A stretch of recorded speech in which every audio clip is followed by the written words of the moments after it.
डकी भाई के हवाले से एक वीडियो पैगाम उन्होंने जारी किया है। इंतहाई अफसोसनाक तफसीलात हैं जो डकी भाई ने शेयर की हैं। एक और इल्जाम जो सामने आया वो पाकिस्तान तहरीक इंसाफ के एक सेनेटर के हवाले से है।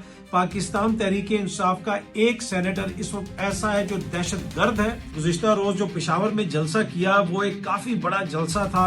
MQM ने अपनी प्रेस कॉन्फ्रेंस में कहा कि शुक्र करें फौज प्रेस कॉन्फ्रेंस करके जवाब दे रही है। बड़ा क्वेश्चन ये है कि क्या पाकिस्तान तहरीक इंसाफ अपने आप को इमरान खान से अलहदा करेगी? क्या तहरीक इंसाफ के अंदर से कोई नई क़यादत आ जाएगी? क्या तहरीक इंसाफ कोई पाकिस्तान या कोई इस किस्म का ग्रुप बन जाएगा?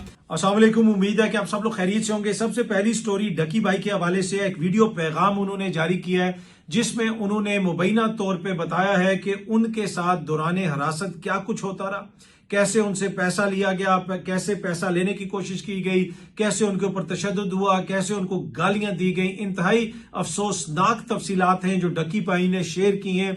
और अब इसमें कितनी सदाकत है ये तो इल्जामात की तहकीकात होंगी तो पता चलेगा, लेकिन इंपॉर्टेंट चीज ये है कि डकी भाई को जिन अफसरान ने गिरफ्तार किया था और जिस अफसर का वो नाम ले रहे बाद में वो खुद गिरफ्तार हुआ उसके खिलाफ भी तहकीकात हो रही है, तो यकीनन कहीं ना कहीं कुछ ना कुछ गड़बड़ तो थी। तो अब उम्मीद है कि जनाब इस हवाले से प्रॉपर तहकीकात की जाएंगी और डकी भाई के साथ इंसाफ होगा। ऐसे एक नौजवान को गिरफ्तार कर लेना, मुबैना तौर पर उस पर तशद्दुद करना, उसको गालियां देना, ये कतन काबिल कबूल नहीं है। और जिस किस्म के वो इल्जामात लगा रहे हैं वो काफी संगीन नौयत के इल्जामात हैं। अब देखते हैं कि जी हुकूमत इसके ऊपर क्या करती है। एक और इल्जाम जो सामने आया वो पाकिस्तान तहरीक इंसाफ के एक सेनेटर के हवाले से है। पाकिस्तान तहरीक इंसाफ का एक सेनेटर इस वक्त ऐसा है जो दहशतगर्द है और उसके भारत के साथ राब्ते हैं, उसको हम ढूंढेंगे, ढूंढ के बाहर निकालेंगे और उसके साथ वही सलूक किया जाएगा जो दहशतगर्दों के साथ सलूक किया जाता है। ये गुज़िश्ता रात शहजाद इकबाल साहब के प्रोग्राम में फैसल वाडा साहब ने ये इंफॉर्मेशन शेयर की। उन्होंने बताया जो खुरम ज़ीशान सेनेटर हैं पाकिस्तान तहरीक इंसाफ के, उनके दहशतगर्दों से राब्ते हैं, भारत के साथ राब्ते हैं और उनके साथ वही सलूक किया जाएगा जो दहशतगर्दों के साथ किया जाता है। उसके साथ साथ उन्होंने शेख वकास अकरम को टॉमी कहा। उन्होंने कहा कि हम कहेंगे come out Tommy Sheikh Waqas Akram. तो इस पर शहजादा इकबाल साहब ने कहा कि भाई ये आप टॉमी क्यों कह रहे हैं, आप उनको वैसे ही शेख वकास अकरम भी कह सकते हैं। उन्होंने कहा नहीं नहीं, हम उनको टॉमी कहेंगे। टॉमी तो हिल फिगर भी होता है, टॉमी तो कोई भी नाम होता है, आप इसको कुत्ते से जोड़ने की क्यों कोशिश कर रहे हैं? हम तो बस उनको टॉमी कहेंगे और कहेंगे कि कम आउट। तो बड़े सख्त अल्फाज में कल फैसल वाडा साहब ने पाकिस्तान तहरीक इंसाफ के ऊपर तनकीद की, उनके सेनेटर को दहशतगर्द कहा और उन्होंने कहा कि इस हवाले से ये मैं कोई सिर्फ वैसे ही बात नहीं कर रहा, बाकायदा सबूत इकट्ठे हो रहे हैं, कुछ सबूत मिले हैं और बहुत जल्द ये जो दहशतगर्द सेनेटर है खुरम ज़ीशान, इसके खिलाफ कार्रवाई की जाएगी और शेख वकास अकरम को भी कहा जाएगा कि टॉमी बाहर आओ, तो वो बाहर आ जाएगा। दूसरी जानिब पाकिस्तान तहरीक इंसाफ ने गुज़िश्ता रोज जो पेशावर में जलसा किया वो एक काफी बड़ा जलसा था, काफी कामयाब जलसा था। ये आप सामने देख सकते हैं, बड़ी तादाद में लोग उसमें आए और फिर वहां पे कुछ सख्त तकारीर भी हुई। जो सोहेल अफरीदी साहब ने तकरीर की उसमें कोई ज्यादा सख्ती तो नहीं थी, लेकिन कुछ दीगर लोगों ने कुछ सख्त बातें भी वहां पे कही और आपको पता है कि एक रद्द अमल भी था। उससे पहले एक प्रेस कॉन्फ्रेंस हो चुकी थी और सब लोग ये एक्सपेक्ट कर रहे थे कि सख्त बातें तो वहां पे होंगी, लेकिन सोहेल अफरीदी साहब ने उतनी सख्त जुबान इस्तेमाल नहीं की। उन्होंने वही अपना एक जिसे आप कह सकते हैं कि जो डेकोरम था उनके ओहदे का उसको बरकरार रखा। पर एनीवे उस जलसे में फिर एक करारदाद भी पेश की गई और वो करारदाद मंजूर की गई। उस करारदाद के क्या नुकात हैं वो जरा मैं आपसे शेयर करता हूं। वो बड़ी इंपॉर्टेंट करारदाद है जो जलसे के इख्तिताम पर वहां पे पेश की गई, जिसको फिर मंजूर भी किया गया। ये सामने आप देख सकते हैं पाकिस्तान तहरीक इंसाफ के ऑफिशियल ट्विटर हैंडल से फिर उस करारदाद के नुकात को शेयर भी किया गया। हम पाकिस्तानी अवाम इमरान खान को कौमी हीरो और मुंतखब हकीकी वज़ीर-ए-आज़म मानते हैं। हम इस बात को मुस्तरद करते हैं कि वो कौमी सलामती के लिए खतरा हैं। हम मुतालबा करते हैं कि इमरान खान और बुशरा बीबी और तमाम सियासी कैदियों को इंसाफ फराम किया जाए और फौरन रिहा किया जाए। इमरान खान को अहले खाना वकला से मुलाकात की इजाजत दी जाए। तमाम सियासी शोधा को खराज अकीदत पेश करते हैं। खैबर पख्तूनख्वा में किसी भी गवर्नर राज की मुखालफत करते हैं। उसके साथ साथ उन्होंने शदीद अल्फाज में कहा कि हम एहतजाज करते हैं, मजम्मत करते हैं जिस किस्म की जुबान इस्तेमाल की गई हुकूमती शख्सियात की जानिब से। एक गैर मुंतखब सरकारी तर्जमान ने मुंतखब अवामी नुमाइंदों के लिए गैर महजब जुबान इस्तेमाल की, ये भी उन्होंने कहा कि जी ये भी इल्जाम उन्होंने लगाया। तो ये वो करारदाद है जो वहां पे मंजूर की गई पाकिस्तान तहरीक इंसाफ की जानिब से। लेकिन दूसरी जानिब हम देख रहे हैं कि एक तेजी आ रही है कि तहरीक इंसाफ के खिलाफ कल जो साबिक फौजी हैं उनकी एक तंजीम ने प्रेस कॉन्फ्रेंस की और कहा कि ये नेशनल सिक्योरिटी के लिए खतरा बनते जा रहे हैं। एमक्यूएम ने प्रेस कॉन्फ्रेंस की और एमक्यूएम ने कहा कि भाई हमने अपने लीडर को भी पीछे छोड़ दिया था, क्योंकि वो जब मुल्क पे बात करता था या मुल्क की सलामती पे मसला आया था तो फिर मुल्क से ऊपर कुछ नहीं है। उन्होंने भी पाकिस्तान तहरीक इंसाफ के ऊपर तनकीद की, ये सामने आप देख सकते हैं, जंग न्यूज रिपोर्ट भी कर रहा है। एमक्यूएम ने अपनी प्रेस कॉन्फ्रेंस में कहा कि शुक्र करें फौज प्रेस कॉन्फ्रेंस करके जवाब दे रही है, वरना माएं बच्चों को ढूंढती रही हैं। ये मुस्तफा कमाल साहब ने कहा। वफाकी वजीर सेहत मुस्तफा कमाल का कहना है कि शुक्र करें कि फौज सिर्फ प्रेस कॉन्फ्रेंस करके जवाब दे रही है, वरना इससे बहुत कम गुनाह करने पर माएं अपने बच्चों को ढूंढती रही हैं। हम कराची के रहने वाले 40 साल में सब भुगता है, हम कराची के रहने वालों ने 40 साल में सब भुगता है। कराची में एमक्यूएम रहनुमा की कि हमरा प्रेस कॉन्फ्रेंस करते हुए मुस्तफा कमाल ने पीटीआई के दोस्तों से गुजारिश की कि अपनी पॉलिसी पर नजरसानी करें। अब पीटीआई के ऊपर एमक्यूएम वालों ने तनकीद तो की, लेकिन यह क्या बात है कि शुक्र करें कि प्रेस कॉन्फ्रेंस हो रही है और बहुत सारी माएं जो हैं वो अपने बच्चों को ढूंढती रही हैं। ये किसके ऊपर वो इल्जाम लगा रहे हैं, किस तरह का इल्जाम लगा रहे हैं? और मेरी समझ से तो बालातर है कि ये क्या वो पीटीआई के खिलाफ प्रेस कॉन्फ्रेंस थी या किसी और के ऊपर इल्जाम था। पर एनीवे उसके अलावा दीगर जो सियासी जमातें हैं उनकी जानिब से भी पाकिस्तान तहरीक इंसाफ के ऊपर काफी ज्यादा तनकीद की जा रही है। ये सामने आप देख सकते हैं, डॉन न्यूज भी इसको रिपोर्ट कर रहा है।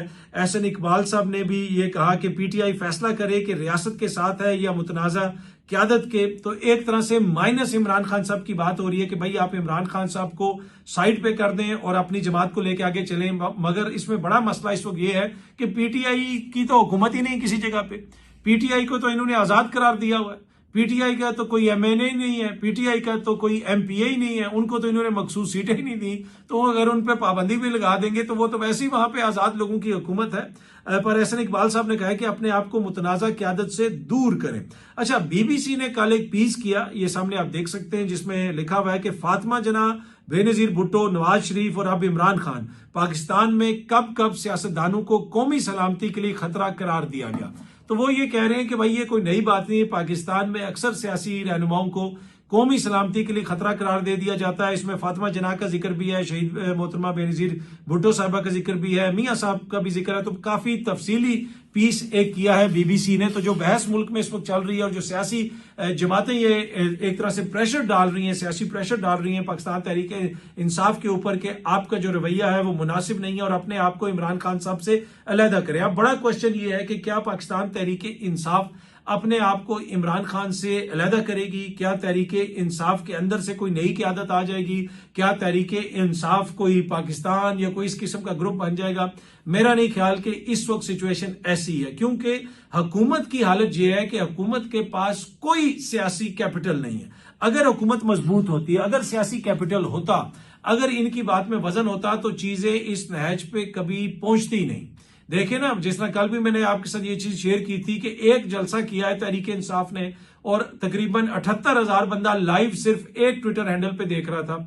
इनके वुज़रा रोज प्रेस कॉन्फ्रेंसेस करते हैं, रोज जलसे करते हैं, मरियम बीबी की रोज जलसे होते हैं, पंजाब की हुकूमत के रोज जलसे होते हैं, वफाकी जो शख्सियात हैं वो जाके अपने हल्कों में गुफ्तगू करती हैं, बिलावल जलसे करते हैं, लेकिन कहीं पे भी कोई ना शोर पड़ता है, ना कोई वो पब्लिक जिसे कहते हैं ना पब्लिक पल्स के अंदर वो चीज आपको नजर नहीं आती, पब्लिक डिबेट के अंदर वो चीज आपको नजर नहीं आती। तो इनका कोई सियासी कैपिटल है ही नहीं है कि ये पाकिस्तान तहरीक इंसाफ के ऊपर दबाव डाल सकें। अगर इनका कोई सियासी कैपिटल होता तो शायद इनका कोई दबाव कबूल भी कर लेता। लेकिन एनीवे ये ख्वाहिश जरूर है पाकिस्तान तहरीक इंसाफ के लोगों को। ये बताया जा रहा है हुकूमती शख्सियात की जानिब से भी, जो सियासी शख्सियात हैं जहां पे कोई मुलाकात होती है या बात होती है कि भाई बस इमरान खान का किस्सा अब तमाम कर दिया गया है, इमरान खान का अब सियासत में कोई किरदार नहीं है, आप उसको अलहदा करें और आराम से हुकूमत करें। देखें, इमरान खान साहब को इस चीज का इनसे पहले अंदाजा था।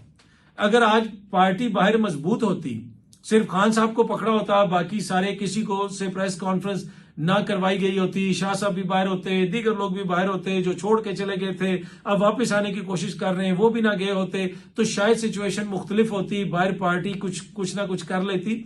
लेकिन बाहर पार्टी को तो उस तरह जो है वो कुछ करने ही नहीं दिया गया। जिस तरीके से क्रैकडाउन किया गया उससे इमरान खान साहब मजीद मजबूत हुए। तो अब इमरान खान को भी अंदाजा था कि आगे जाके यही इन्होंने करना है कि माइनस इमरान खान, और इसी वजह से इमरान खान साहब ने जो जारियाना पॉलिसी अपनाई और उसमें जो उन्होंने बयानात वगैरह वो देते हैं। वैसे अलीमा खान साहिबा ने कहा कि जो इमरान खान साहब ने सारी बातें कही थी वो सारी बातें हमने बाहर आके नहीं कही, उन्होंने इससे भी सख्त बातें अंदर कही हैं। और मैंने आपको यही कहा था कि जब 27वीं आईनी तरमीम के बाद पहली दफा खान साहब की मुलाकात होगी तो यकीनन वो काफी सख्त बातें करेंगे, क्योंकि एक हुकूमती शख्सियत मेरे साथ ये बहस कर रही थी और मुझे वो ये बता रहे थे कि अब इमरान खान के पास एक ही रास्ता है कि वो डील करके बाहर निकलेगा और इस 27वीं आईनी तरमीम के बाद आप देखेंगे कि उसका रवैया तब्दील हो जाएगा। मैंने उसे कहा था, उनको कहा था कि ये आपकी गलत असेसमेंट है, ये आप अपने साथ जुल्म कर रहे हैं, आप ताले के ऊपर ताला लगा रहे हैं। 27वीं आईनी तरमीम करके आपने अपने लिए मुसीबत इकट्ठी की है और आप देखेंगे कि इमरान खान साहब का और शदीद रद्द-ए-अमल आएगा और फिर वैसे भी रद्द-ए-अमल आएगा। और आपने देखा कि फिर अक़वाम मुत्तहिदा से भी रद्द-ए-अमल आया कि भाई ये जो 27वीं आईनी तरमीम है ये जमहूरी असूलों के खिलाफ है। एनीवे खान साहब को भी यकीनन इस चीज का अंदाजा था और इसी वजह से उन्होंने पहले ही फील्डिंग सेट कर दी थी। वो अचकजई साहब को लेके भी आगे, वो अल्लामा राजा नासिर अब्बास साहब को भी लेके आगे, वो सोहेल अफरीदी को भी लेके आगे, उन्होंने अली अमीन को भी साइड पे कर दिया और अली अमीन ने भी भरपूर साथ दिया सोहेल अफरीदी को इक्तदार में लाने में या वजीर आला बनाने में। तो वो जमात जो कहते थे कि टूट जाएगी, ये हो जाएगा, वो हो जाएगा, वो 3 साल के दौरान नहीं हुई। तो अब जब 3 साल में इमरान खान इनका पूरा टेन्योर खा गया है, देखिए ना, असेंबली के 5 साल होते हैं, हुकूमत के 5 साल होते हैं, तो 3 साल के बाद भी अगर आज भी इमरान खान सबसे बड़ा मसला है तो इट मींस कि इनके पास कोई सियासी सरमाया नहीं है जिसके जरिए ये इमरान खान साहब का मुकाबला कर सकें। तो ये माइनस इमरान खान की ख्वाहिश तो हो सकती है, लेकिन ये 4 प्रेस कॉन्फ्रेंस करेंगे अगर नून लीग वाले या एमक्यूएम वाले या कोई तंजीम या ये और वो, इससे क्या पीटीआई के ऊपर प्रेशर आएगा? नहीं, मेरा नहीं ख्याल कोई प्रेशर आएगा। हाँ, अगर हुकूमत डिलीवर कर रही होती, अगर हुकूमत सियासी तौर पे मजबूत होती, अगर बिलावल के पीछे अवाम होती, खड़ी होती है, अगर बिलावल कोई बात करते उसका कोई बयानिया बनता, इसी तरह नून लीग वाले कोई बात करते उसका कोई बयानिया बनता, वो कोई बयानिया बना ही नहीं सके। और फिर आखिरी दिनों में जिस तरह की कंट्रोवर्सी इन्होंने क्रिएट की मुख्तलिफ मामलात के ऊपर, वो भी इनके अपने यूट्यूबर्स ने की, इनके करीबी समझे जाने वाले लोगों ने की, तो उससे हुकूमत का जो मजीद कोई थोड़ा बहुत कोई जो कैपिटल था उसको मजीद जो है एक तरह से नुकसान पहुंचा है। तो फिलहाल मुझे नहीं लगता कि माइनस इमरान खान की तरफ हम जा सकते हैं और माइनस इमरान खान करके कोई हुकूमत बना लेगी पाकिस्तान तहरीक इंसाफ, या असेंबली के अंदर वो उसकी तस्वीर लेके नहीं आएंगे, या ये नहीं होगा वो नहीं होगा, ऐसा होता हुआ मुझे नजर नहीं आ रहा। अच्छा, आखिर में एक और खबर आपके साथ शेयर करनी, बड़ी इंटरेस्टिंग खबर है। कनाडा के साबिक वजीर आजम जस्टिन ट्रूडो साहब, उनके हवाले से है। एक पॉप स्टार है केटी पेरी, उन्होंने जस्टिन साहब के साथ अपनी तस्वीर वगैरह शेयर की हैं और अब ये ऑलमोस्ट ऑफिशियल हो गया है। ये सामने आप देख सकते हैं, बीबीसी भी रिपोर्ट कर रहा है कि इन दोनों शख्सियात के दरमियान किसी किस्म का रिलेशनशिप चल रहा है। काफी दिनों से मगरबी मीडिया में ये चहमागोइयां हो रही थी, इसके ऊपर जो है बातचीत हो रही थी कि जनाब क्या कनाडा के साबिक वजीर आजम पॉप स्टार केटी पेरी के साथ डेटिंग कर रहे हैं, आजकल कोई उनका मुआशका चल रहा है, उनकी कोई लव स्टोरी चल रही है। तो अब ये काफी हद तक कंफर्म हो गया है कि ये जो दोनों मोजिज शख्सियात हैं इनके दरमियान इस वक्त मुआशका चल रहा है, या वो जो भी है वो डेटिंग कर रहे हैं और वो एक दूसरे के साथ घूम फिर रहे हैं। जापान का उन्होंने दौरा वगैरह भी किया और केटी पेरी ने फिर इंस्टाग्राम के ऊपर वो तस्वीर शेयर की। अब ये जो जस्टिन ट्रूडो साहब है, इनकी उम्र इस वक्त गालिबन 53 ईयर्स ओल्ड हैं। ये पाकिस्तान में हम कहते हैं भाई वो अंकल हो गए, 50 साल के हो गए। भाई 50 साल में भी बंदा बूढ़ा नहीं होता, एज लॉन्ग एज वो अपनी सेहत का ख्याल रखे, एक्सरसाइज वगैरह करे, तो उससे कोई फर्क नहीं पड़ता। एनीवे, ये खबर मैंने देखी तो इंटरेस्टिंग खबर थी, आपके साथ सोचा शेयर की जाए, क्योंकि ये भी एंड ऑफ द डे एक साबिक वजीर आजम है और उन्होंने अपनी हुकूमत की, उसके बाद वो हुकूमत से अलहदा हुए, उसके बाद वो एक नॉर्मल जिंदगी गुजार रहे हैं। कहने का असल मकसद ये है कि कब पाकिस्तान के अंदर ऐसी आइन और कानून की अमलदारी होगी कि यहाँ पे भी हुकूमतें आइन और कानून के मुताबिक खत्म होंगी। यहाँ पे जब भी वज़ीर आज़म की हुकूमत खत्म होगी तो वो अपनी आराम से जिंदगी गुजारेंगे या सियासत करेंगे। यहाँ पे जिस भी सियासी जमात की हुकूमत होती है, जब उनकी हुकूमत का खात्मा होता है तो इसको जेल में डाल दो, उसको ये कर दो, उसको वो कर दो। 60 की दिहाई से और 50 की दिहाई से कभी ये जनाब हमारी सिक्योरिटी के लिए थ्रेट बन गया, कभी ये गद्दार है, कभी वो गद्दार है। कब हम नॉर्मल सियासत करेंगे,